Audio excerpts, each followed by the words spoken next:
తదుపరి మహిమ శ్రీ దత్తాత్రేయ స్వామివారి పాదముద్రల దర్శనమును అనుగ్రహించుట.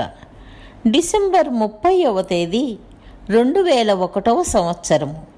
ఆ రోజు పర్వదినమైన శ్రీ దత్తాత్రేయ స్వామివారి జయంతి. ఆ రోజు శ్రీ దత్తస్వామి శ్రీమతి సీతమ్మ గారింట్లో శ్రీ నరసింహ సరస్వతీ స్వామిపై భక్తి గీతములను ఆసువుగా రచించి గానము చేసినారు. సీతమ్మ గారు ఆ రోజు శ్రీ దత్తస్వామిని భోజనమునకు ఆహ్వానించినారు. సీతమ్మ గారు శుచిగా మడితో 3 చిన్న పాత్రలలో అన్నము, పప్పు మరియు కూర శ్రీ దత్తస్వామి వారి కొరకు స్వయముగా తయారు చేసినారు. మరియు ఒక చిన్న పాత్రలో పెరుగును సిద్ధము చేసినారు. వండిన పదార్థములన్నీ ఒక వ్యక్తికి సరిపోయేటట్లుగా తయారు చేసినారు. ఆనాటి భజన కార్యక్రమంలో శ్రీ దత్తస్వామితో పాటు 16 మంది భక్తులు పాల్గొన్నారు. ఆనాటి సత్సంగములో శ్రీ నరసింహ సరస్వతీ స్వామివారు వారి కొరకు ఒక భక్తుడు వండి సిద్ధము చేసిన పదార్థములను 2000 మంది భక్తులకు సరిపోయే విధముగా ఆహార పదార్థములను 2000 రెట్లు చేసి 2000 మందికి అందించిన మహిమను గురించి శ్రీ దత్తస్వామి సత్సంగములో వివరించినారు.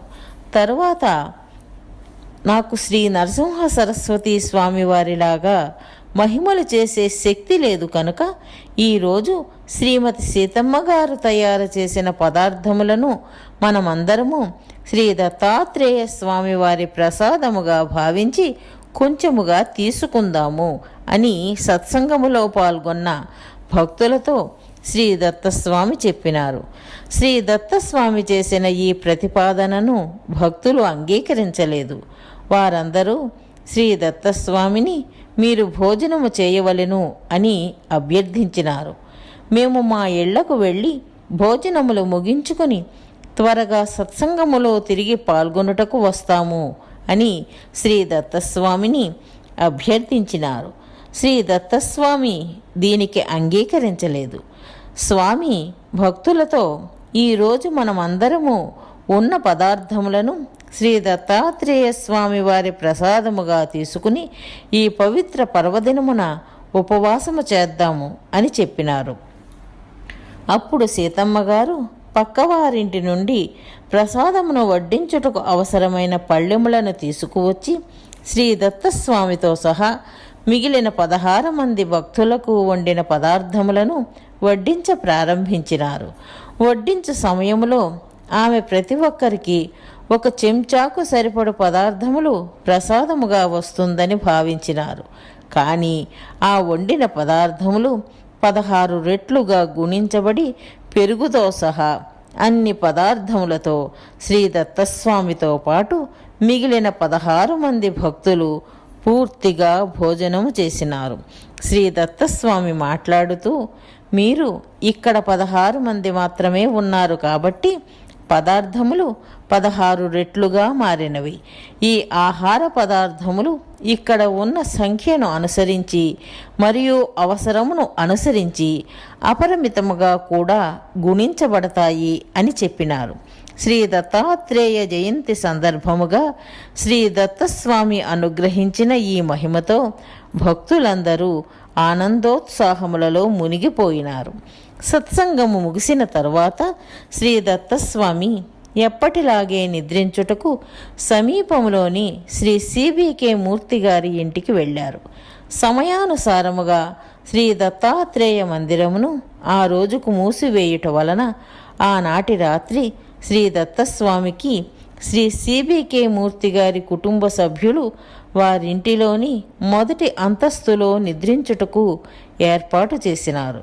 శ్రీ దత్తస్వామి మాట్లాడుతూ, ఈరోజు దత్తమందిరములో స్వామి కొరకు ఏర్పాటు చేయబడిన పాన్పుపై శ్రీ దత్తాత్రేయ స్వామివారు తేజోమయ రూపముతో నిద్రించినారు అను రుజువును మీకు ఇస్తారు అని శ్రీ సిబికే మూర్తి గారికి వారి కుటుంబ సభ్యులకు చెప్పినారు.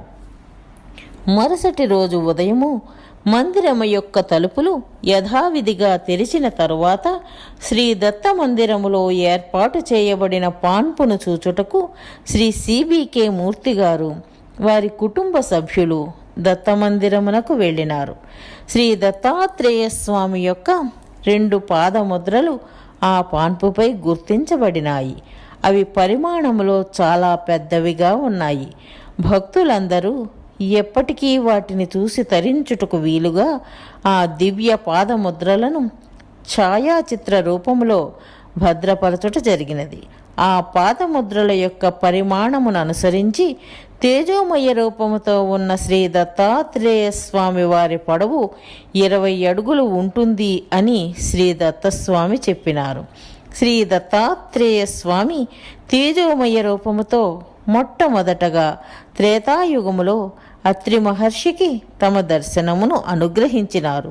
త్రేతాయుగములో సాధారణ జీవుల పొడవు 20 అడుగుల పరిమాణముతో ఉండేవారు అను విషయము శ్రీ దత్తాత్రేయ స్వామి వారి పొడవు కనీసము 20 అడుగులు అని శ్రీ దత్తస్వామి చెప్పిన దానితో సరిపోవుచున్నది.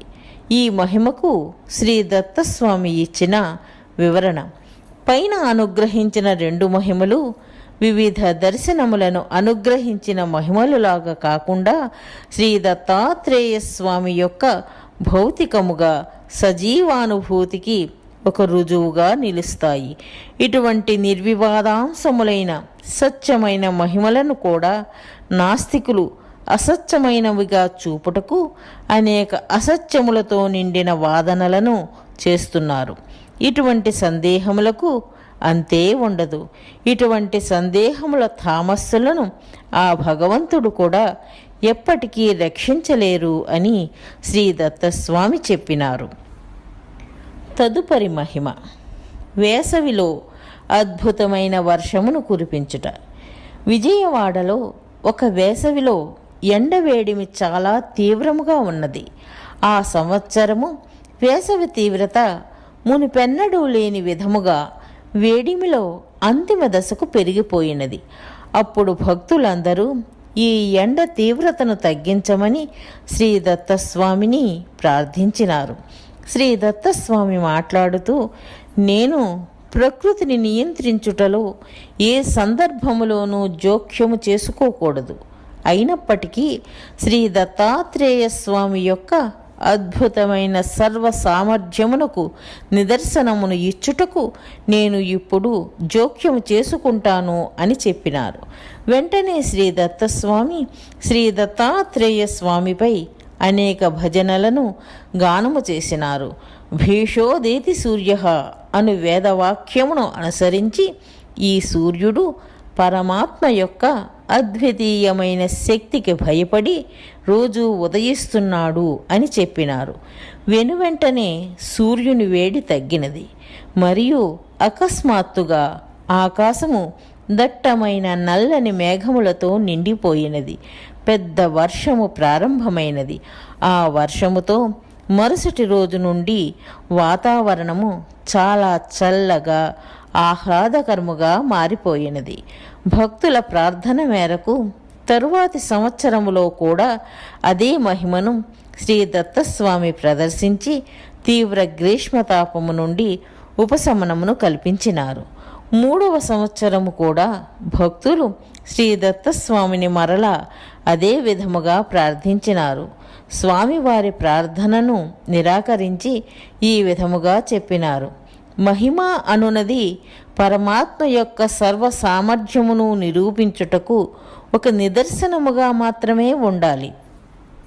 కానీ మహిమలను మీ వ్యక్తిగత ఆనందము కొరకు ప్రదర్శించి వాటిని వాణిజ్యపరమైన కోణములో ఉపయోగించుకొనవలెనని చూడరాదు. ఈ మహిమను గురించి శ్రీ దత్తస్వామి ఇచ్చిన వివరణ.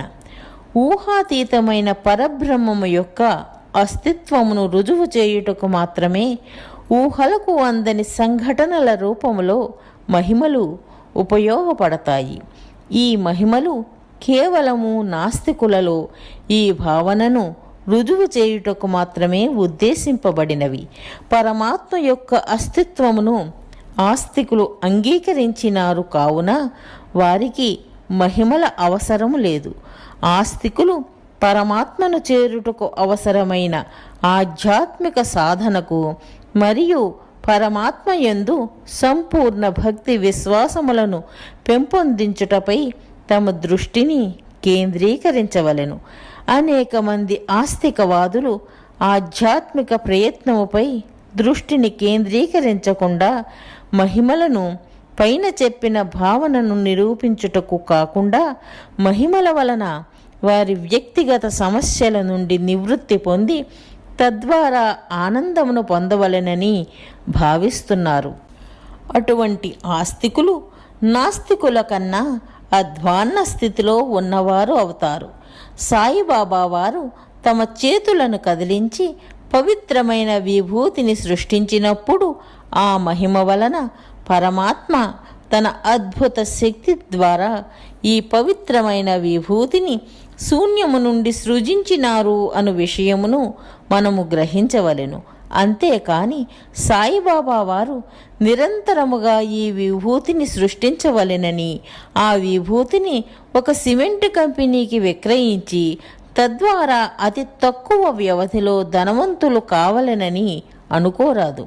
దాదాపు ఆస్తికవాదులందరూ ఈ వర్గమునకు చెందినవారే. వారు నరావతారునిగా అవతరించిన పరబ్రహ్మమును సేవించి తరించవలెనను భావనతో కాకుండా వారి వ్యక్తిగత సమస్యల నుండి నివృత్తిని పొందవలెనని ఆకాంక్షిస్తున్నారు.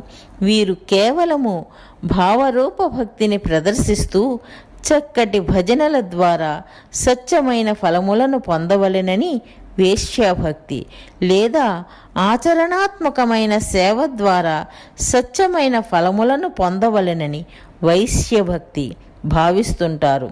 ఈ విధమైన భక్తులు భూమిలో గల ఇంధన వనరులను వాటి వలన కలుగు ప్రయోజనములను దృష్టిలో ఉంచుకుని వాటి కొరకు నిరంతరము శోధించు భూగర్భ శాస్త్రవేత్తల వంటి వారు అని శ్రీ దత్తస్వామి చెప్పినారు.